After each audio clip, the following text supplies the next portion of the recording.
Understanding influence.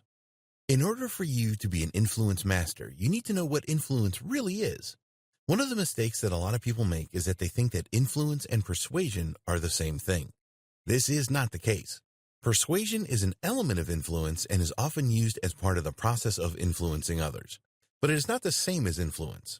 The most important difference between influence and persuasion is that with persuasion, you use a specific set of tactics to get people to do what you want. Influence is much more than this. It is your presence in the world. When you become an influence master, you will have something called conversion with others.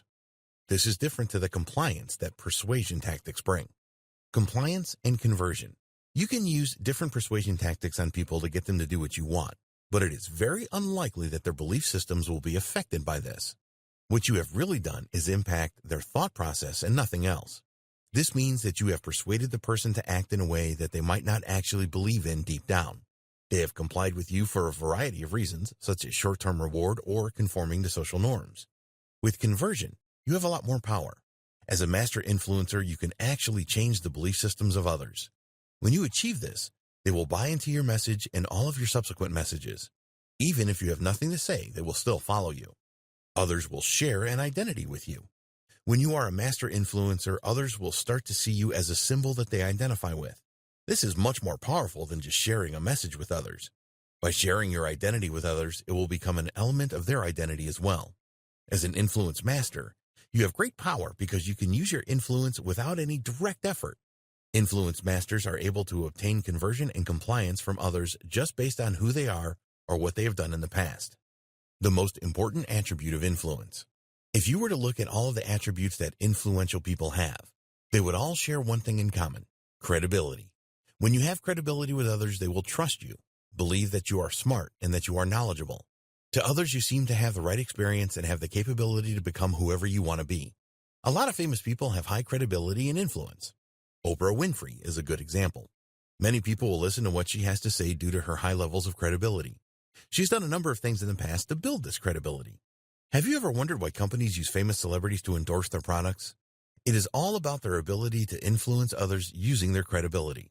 Every year, many thousands of companies send their products to Oprah hoping that she will talk about them on TV. Even a 30-second product endorsement from Oprah can be extremely influential. Companies have made thousands of sales of their products using Oprah's influence. She is one of the most influential people in the world. How do people perceive you?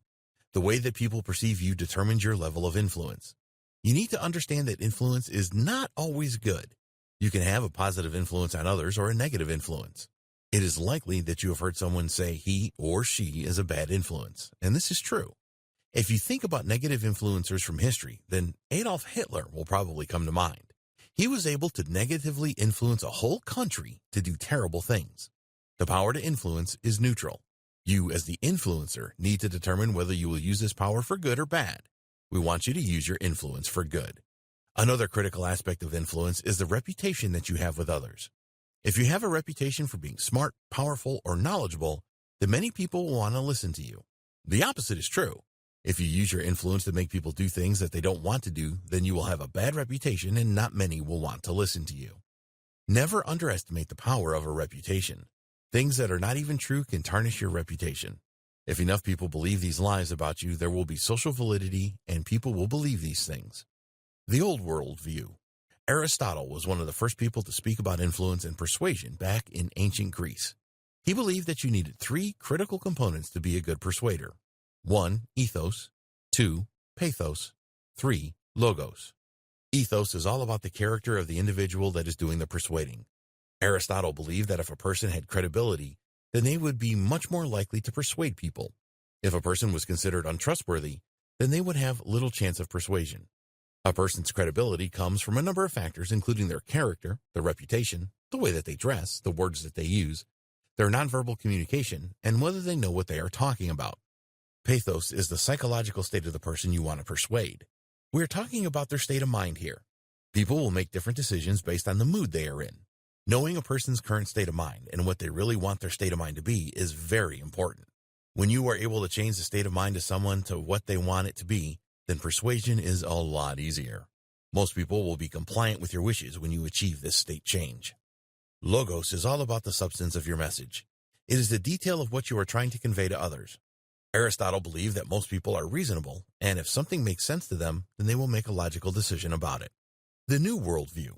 Although people see Aristotle's concepts as very important, there have been many changes in thinking about persuasion over the years. It is more difficult to persuade people these days for a number of reasons. We are living in the age of information, and this has resulted in people being more skeptical about messages. Everyone has access to libraries, and most have access to the internet today. These things were not around in Aristotle's time.